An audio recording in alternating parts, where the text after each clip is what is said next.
શાંતિ 9/7/2026 આજના મીઠા બાબાના મધુર મહાવાક્ય. મીઠા બાળકો, વૃક્ષપતિ બાપે તમારા બાળકો પર બૃહસ્પતિની દશા, ગુરુની દશા બેસાડી છે. અત્યારે તમે અવિનાશી સુખની દુનિયામાં જઈ રહ્યા છો. પ્રશ્ન છે, અવિનાશી બૃહસ્પતિની દશા કયા બાળકો પર બેસે છે? એમની નિશાની શું હશે? ઉત્તર છે, જે બાળકો જીતે જી દેહના બધા સંબંધોનો ત્યાગ પોતાને આત્મા નિશ્ચય કરે છે, એવા નિશ્ચય આત્મિક બુદ્ધિવાળા બાળકો પર બૃહસ્પતિની દશા એટલે કે ગુરુની દશા બેસે છે. એમના જ સુખનું ગાયન છે કે અતિન્દ્રિય સુખ ગોપ ગોપીઓને પૂછો. એમની ખુશી ક્યારેય પણ ગુમ નથી થઈ શકતી. ગીત છે, ઓમ નમઃ શિવાય. ઓમ શાંતિ. બાળકોએ બાપની મહિમા સાંભળી. આજના દિવસને કહેવામાં જ આવે છે વૃક્ષપતિ ડે. એટલે બધા જેને મળાવીને કહેવાય છે બૃહસ્પતિ. એને જ ગુરુવાર પણ કહેવામાં આવે છે. ન માત્ર ગુરુવાર પરંતુ સતગુરુવાર. બંગાળમાં ખૂબ મનાવે છે. ગાવામાં આવે છે મનુષ્ય સૃષ્ટિના બીજરૂપ એટલે વૃક્ષપતિ કહે છે. બીજ થયા તો પતિ પણ થયા. વૃક્ષના બીજને બાપ પણ કહેશે. એમનાથી વૃક્ષ ઉત્પન્ન થાય છે. બાબા કહે છે, આ છે મનુષ્ય સૃષ્ટિરૂપી ઝાડ. આનું બીજ ઉપરમાં છે. તમે જાણો છો, અમે બાળકો પર અત્યારે અવિનાશી વૃક્ષપતિની દશા છે. કારણ કે અવિનાશી સ્વરાજ્ય મળી રહ્યું છે. સતયુગને કહેવામાં જ આવે છે અવિનાશી સુખધામ. કળિયુગને કહેવામાં આવે છે વિનાશી દુઃખધામ. અત્યારે દુઃખધામનો વિનાશ થવાનો છે. સુખધામ અવિનાશી છે. અડધો કલ્પ ચાલે છે. જે અવિનાશી વૃક્ષપતિ સ્થાપન કરી રહ્યા છે. બાળકોને સર્વિસના માટે, સેવાના માટે પોઈન્ટ્સ નોટ કરવાની છે. પ્રદર્શનીમાં આ પોઈન્ટ્સ મુખ્ય સમજાવવાની છે. કારણ કે મનુષ્ય તો કંઈ પણ જાણતા નથી. બરોબર, આ છે જ્ઞાન. અત્યારે બાપ આ જ્ઞાન આપે જ છે નવી અને જૂની દુનિયાની વચમાં. પછી આ પ્રાયઃ લોપ થઈ જાય છે, ગુમ થઈ જાય છે. દેવતાઓને આ જ્ઞાન નથી હોતું. જો આ ચક્રનું જ્ઞાન હોય તો પછી રાજાઈમાં મજા જ ન આવે. અત્યારે પણ તમને ખ્યાલ હોય છે ને, શું રાજ્ય લઈને પછી અમારી આ હાલત થશે? આ વિચાર તો અત્યારે પણ આવે છે. પરંતુ આ તો ડ્રામા બનેલો છે. ચક્રને ફરવાનું જ છે. વર્લ્ડની હિસ્ટ્રી, જ્યોગ્રાફી રિપીટ થઈ રહી છે. કેવી રીતે રિપીટ થઈ રહી છે આ તમે બાળકો જાણો છો. આ છે મનુષ્ય સૃષ્ટિ. તમારી બુદ્ધિમાં મૂળ વતનનું ઝાડ પણ છે. સેક્શન બધાનું અલગ અલગ છે. આ વાતો કોઈની બુદ્ધિમાં ક્યારેય નહીં હશે. કોઈ શાસ્ત્રોમાં તો આ લખેલી નથી. અમે આત્મા અસલ શાંતિધામની રહેવાસી છીએ. અવિનાશી છીએ. ક્યારેય વિનાશને નથી પામતા. તે સમજે છે પરપોટો પાણીથી નીકળીને પછી એમાં મળી જાય છે. એટલે કે આત્મા એ પરપોટા જેવી છે. જેમ પાણીમાં જે પરપોટા નીકળે છે એવી રીતે આત્મા એ પરમાત્માથી નીકળી અને પાછી એમાં સમાઈ જાય છે. તમારી બુદ્ધિમાં બધું રહસ્ય છે. ભલે ક્યાંક ક્યાંક સ્વસ્તિકા પણ બતાવે છે. ચક્રની માત્ર એવી રેખાઓ લગાવી દે છે જેનાથી સિદ્ધ થાય છે અનેક ધર્મ હતા. બાપે સમજાવ્યું છે મુખ્ય ધર્મ અને શાસ્ત્ર છે 4. સતયુગ ત્રેતામાં તો કોઈ ધર્મ હોતો નથી, ન ત્યાં કોઈ ધર્મશાસ્ત્ર હોય છે. આ બધું દ્વાપરથી શરૂ થાય છે. પછી જુઓ કેટલી વૃદ્ધિ થાય છે. અચ્છા, ગીતા ક્યારે સંભળાવવામાં આવી? બાપ કહે છે હું કલ્પના સંગમ યુગે જાઉં છું. એમણે પછી કલ્પ અક્ષર કાઢી માત્ર સંગમ યુગે યુગે લખી દીધું છે. વાસ્તવમાં સંગમ યુગે બીજો કોઈ ધર્મ સ્થાપન નથી કરતા. એવું નથી કે ત્રેતાના અંત દ્વાપરના આદિના સંગમ પર ઇસ્લામી ધર્મ સ્થાપન થયો. નહીં, કહેશે દ્વાપરમાં સ્થાપન થયો. આ સંગમનો સુહાવનો સમય છે જેને કુંભ કહે છે. કુંભ સંગમને કહેવામાં આવે છે. આ છે આત્માઓ અને પરમાત્માના મિલનનો સંગમ. આ રૂહાની મેળો સંગમ પર જ થાય છે. એમણે પાણીની ગંગાનું નામ બાલા કરી દીધું છે, પ્રખ્યાત કરી દીધું છે. જ્ઞાન સાગર પતિત પાવનને જાણતા જ નથી. એમણે કેવી રીતે પતિત દુનિયાને પાવન બનાવી? કોઈ શાસ્ત્રોમાં છે નહીં. અત્યારે તમને બાકોને બાપ કહે છે માં મેકમ યાદ કરો, દેહના બધા ધર્મ ત્યાગો. કોને કહે છે? આત્માઓને. આને કહેવામાં આવે છે જીતે જી મરવું. મનુષ્ય શરીર છોડે છે તો દેહના બધા સંબંધ છૂટી જાય છે. બાપ કહે છે જે પણ દેહના સંબંધ છે તે બધા છોડી પોતાને આત્મા નિશ્ચય કરો. નિશ્ચય આત્મિક બુદ્ધિ બનો. જેટલા વધારે યાદ કરશો તો બૃહસ્પતિની દશા હશે. તપાસ કરો, ચેક કરો. અમે શિવ બાબાને કેટલા યાદ કરીએ છીએ?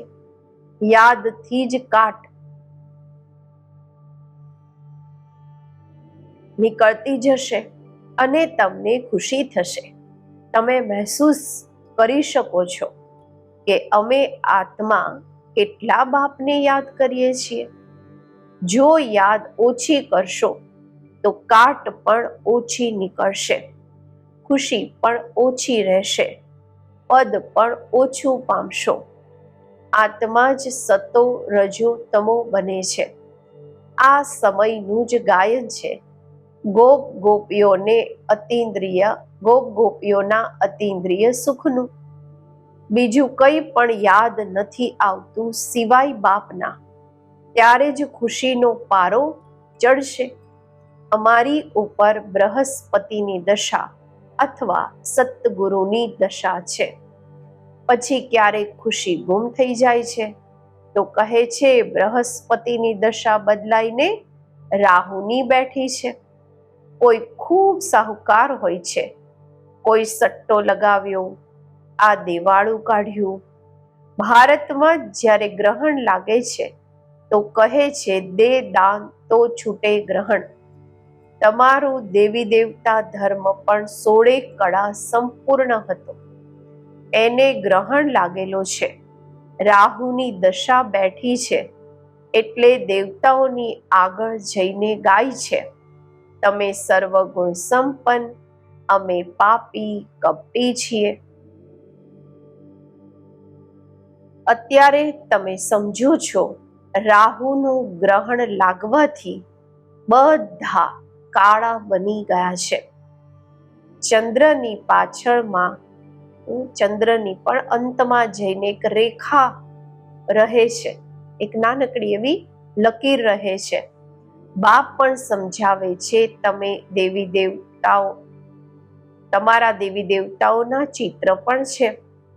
ગીતા જ આદિ સનાતન દેવી દેવતા ધર્મનું શાસ્ત્ર છે. પરંતુ આ પોતાના ધર્મને નથી જાણતા. રિલિજિયસ હેડ્સની કોન્ફરન્સ કરે છે, ધાર્મિક જે વડાઓ છે, મોટાઓ છે, એમની કોન્ફરન્સ કરે છે. તમે ત્યાં પણ સમજાવી શકો છો, ઈશ્વર સર્વવ્યાપી તો છે નહીં, એ તો બેહદના બાપ છે. બાળકોને આવીને વારસો આપે છે. સાધુ સંત વગેરેને તો વારસો મળતો નથી, તો માનશે કેવી રીતે? તમને બાળકોને જ વારસો મળે છે. મુખ્ય વાત છે જ આ સિદ્ધ કરવાની કે ઈશ્વર સર્વવ્યાપી નથી. શિવ જયંતી થાય છે. શિવ જયંતી કહો અથવા રુદ્ર જયંતી કહો. રુદ્ર આ જ્ઞાન યજ્ઞ રચે છે તો શિવ, તે જ ગીતા જ્ઞાન યજ્ઞ છે, જેનાથી વિનાશ જ્વાળા પ્રજ્વલિત થઈ છે.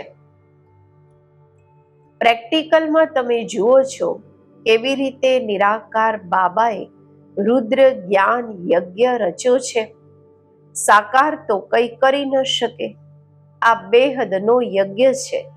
આમાં આખી જૂની દુનિયા સ્વાહા થવાની છે.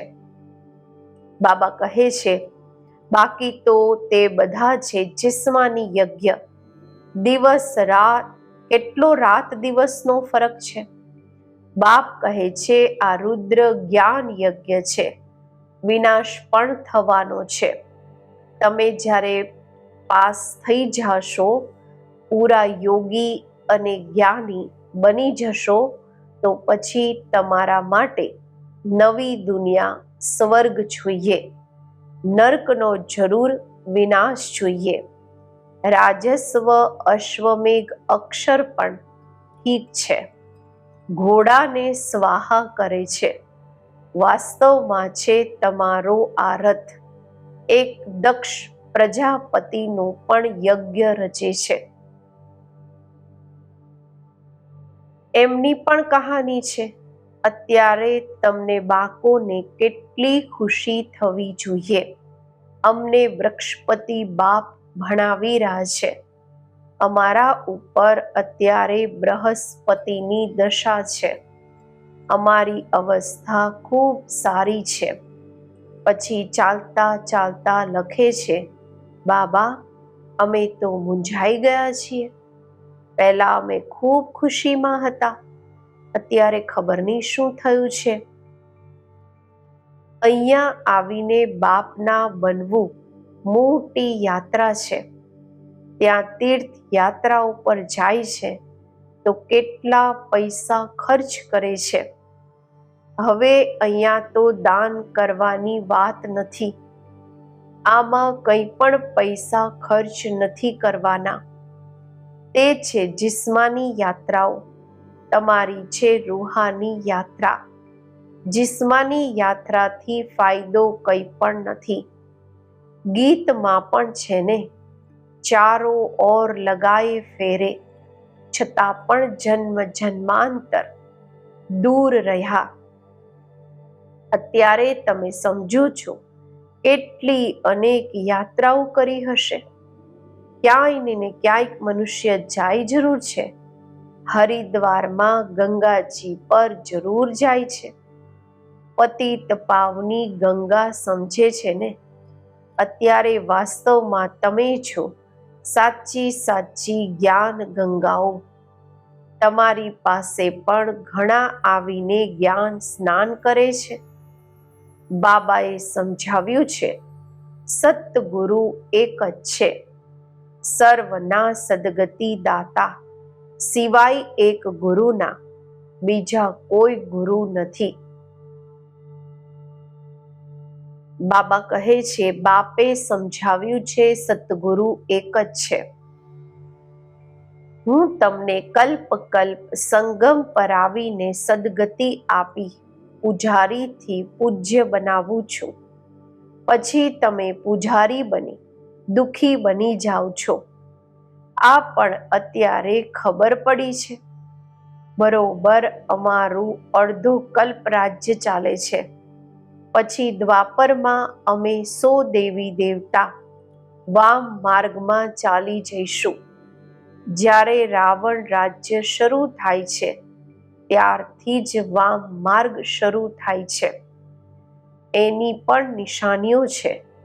જગન્નાથના મંદિરમાં જાઓ તો અંદર કાળી મૂર્તિ છે. 12 દેવતાઓના ગંદા ચિત્ર છે. એ સમયે પોતાને પણ થોડી સમજમાં આવતું હતું કે શું છે. વિકારી મનુષ્ય વિકારી દ્રષ્ટિથી જોશે તો સમજતા હતા દેવતાઓ પણ વિકારી હતા. આ લખેલું છે. દેવતાઓ વામ માર્ગમાં જાય છે. ડ્રેસ પણ દેવતાઓની આપી છે. અહીંયા પણ દેલવાડા મંદિરમાં જાઓ તો ઉપરમાં સ્વર્ગ લાગેલું છે, નીચે તપસ્યામાં બેઠા છે. આ બધા રહસ્યોને કોઈ બીજા જાણતા નથી. બાબાનો તો અનુભવી રથ છે ને, બ્રહ્મા બાબાનો. બાબા કહે છે, તમે બાળકો અત્યારે સમજી રહ્યા છો આત્માઓ અને પરમાત્મા અલગ રહ્યા બહુકાળ. કહેવાય છે ને, આત્મા એ પરમાત્મા અલગ રહે બહુકાલ. સુંદર મેલા તબ લગા જબ સદગુરુ મિલા દલાલ. તમે જે પહેલા અલગ થયા છો પછી તમે જ આવીને પહેલા મળો છો. સતયુગના ફર્સ્ટ પ્રિન્સ છે શ્રી કૃષ્ણ. શ્રી કૃષ્ણના બાપ પણ તો હશે ને. શ્રી કૃષ્ણના મા બાપનું એટલું કંઈ બતાવતા નથી. માત્ર બતાવે છે માથા ઉપર રાખી નદીથી એ પેલે પાર લઈ ગયા. રાજાઈ વગેરે કંઈ નથી બતાવી. એમના બાપની મહિમા કેમ નથી? અત્યારે તમે જાણો છો આ સમયે શ્રી કૃષ્ણની આત્માએ સારી રીતે ભણવાનું ભણ્યા છે, જેના કારણે મા બાપથી પણ ઊંચું પદ પામ્યા છે. તમે સમજો છો અમે શ્રી કૃષ્ણની રાજધાનીમાં હતા, સ્વર્ગમાં તો હતા ને. પછી અમે ચંદ્રવંશી બન્યા. અત્યારે ફરી સૂર્યવંશી બનવા માટે શ્રીમત પર ચાલી પાવન બની પાવન દુનિયાના માલિક બનીશું. દરેક પોતાની અવસ્થાને જોઈ શકે છે. જો અમે આ સમયે શરીર છોડી દઈએ તો કઈ ગતિને પામીશું? દરેક સમજી શકે છે. જેટલા બાપને યાદ કરશો એટલા વિકર્મ વિનાશ થશે. મનુષ્યની ઉપર કોઈ આફતો એટલે કે મુસીબતો કે દુઃખ આવે છે કે દેવાળું કાઢે છે તો સાધુઓનો જઈને સંગ કરે છે. પછી મનુષ્ય સમજે છે આ તો ભક્ત વ્યક્તિ છે, ઠગી થોડી કરશે. એવા પણ 2-4 વર્ષમાં ખૂબ ધનવાન થઈ જાય છે. એમના ખૂબ સંતાડેલા પૈસા હોય છે. દરેક પોતાની બુદ્ધિથી સમજી શકે છે. તમારામાં પણ ઘણા છે જે ખૂબ ઓછું યાદ કરે છે. એટલે બાબા કહે છે પોતાનું કલ્યાણ ઈચ્છો છો તો પોતાની પાસે નોટબુક રાખો, ચાર્ટ નોટ કરો. અમે આખા દિવસમાં કેટલો સમય યાદમાં રહ્યા? મનુષ્ય તો આખા જીવનની પણ હિસ્ટ્રી લખે છે. તમને તો માત્ર યાદનો ચાર્ટ લખવાનો છે. પોતાની જ ઉન્નતિ છે. બાબાને યાદ નહીં કરશો તો ઊંચું પદ પામી નહીં શકશો. વિકર્મ વિનાશ જ નહીં થશે તો ઊંચું પદ કેવી રીતે પામશો? પછી સજાઓ ખાવી પડશે. મોચરા એટલે કે સજા જે નહીં ખાશે તો પદ પણ સારું મળશે. મોચરા ખાઈને પછી સજા મેળવીને પછી કંઈક થોડું ઘણું પદ પામવું એ શું કામનું? ધર્મરાજનું સજા ન ખાઈ બેઇજ્જતી ન થાય આ પુરુષાર્થ કરવાનો છે.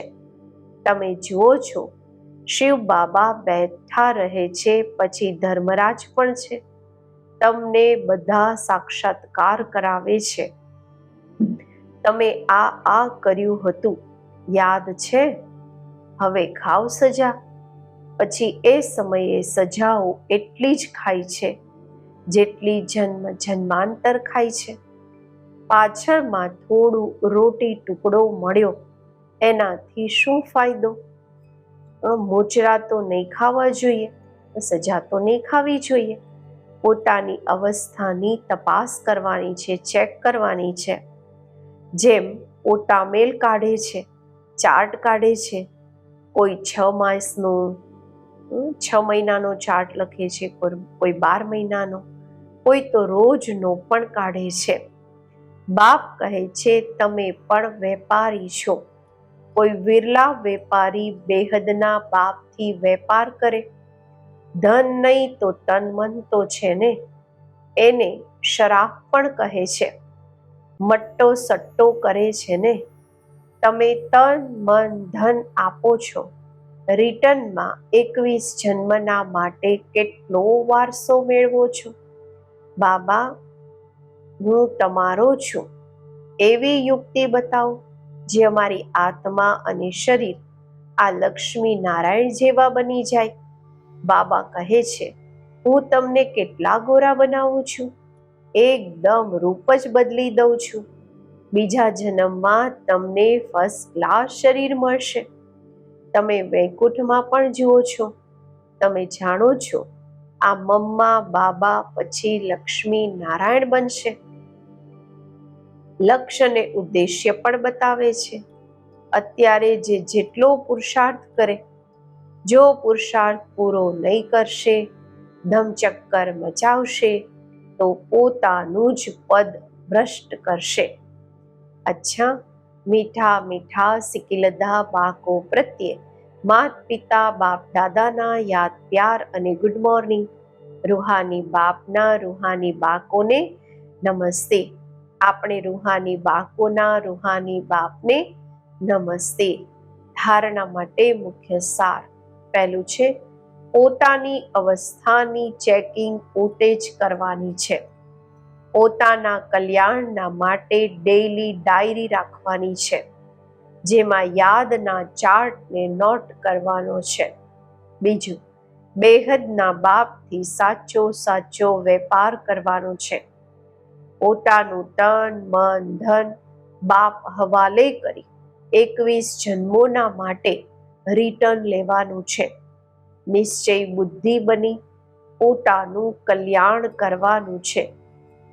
આજનું વરદાન, ખુશીની સાથે શક્તિને ધારણ કરી વિઘ્નોને પાર કરવા વાળા વિઘ્ન જીત ભવ. જે બાકો જમા કરવાનું જાણે છે તે શક્તિશાળી બને છે. જો હમણાં કમાયા, હમણાં વેચ્યું, સ્વયંમાં સમાવ્યું નહીં, તો શક્તિ નથી રહેતી. માત્ર વેચવું કે દાન કરવાની ખુશી રહે છે. ખુશીની સાથે શક્તિ હોય તો સહજ જ વિઘ્નોને પાર કરી વિઘ્ન જીત બની જશો. પછી કોઈ પણ વિઘ્ન લગનને ડિસ્ટર્બ નહીં કરશે. એટલે જેમ ચહેરાથી ખુશીની ઝલક દેખાય છે, જોવામાં આવે છે, એમ શક્તિની ઝલક પણ જોવામાં આવે. સ્લોગન છે, પરિસ્થિતિઓમાં ગભરાવાની બદલે એને શિક્ષક સમજીને પાઠ શીખી લો. અવ્યક્ત ઇશારા. જ્વાળા સ્વરૂપ સ્થિતિમાં રહી શક્તિશાળી યાદનો અનુભવ કરો. લાસ્ટ સો ફાસ્ટ પુરુષાર્થ જ્વાળા રૂપનો જ રહેલો છે. પાંડવોના કારણે યાદવ રોકાયેલા છે. પાંડવોની શ્રેષ્ઠ શાન, રૂહાની શાનની સ્થિતિ યાદવોના પરેશાની વાળી પરિસ્થિતિને સમાપ્ત કરશે. તો પોતાની શાનથી પરેશાન આત્માઓને શાંતિ અને ચેનનું વરદાન આપો. જ્વાળા સ્વરૂપ એટલે કે લાઇટ હાઉસ અને માઇટ હાઉસ સ્થિતિને સમજતા આ પુરુષાર્થમાં રહો. ઓમ શાંતિ.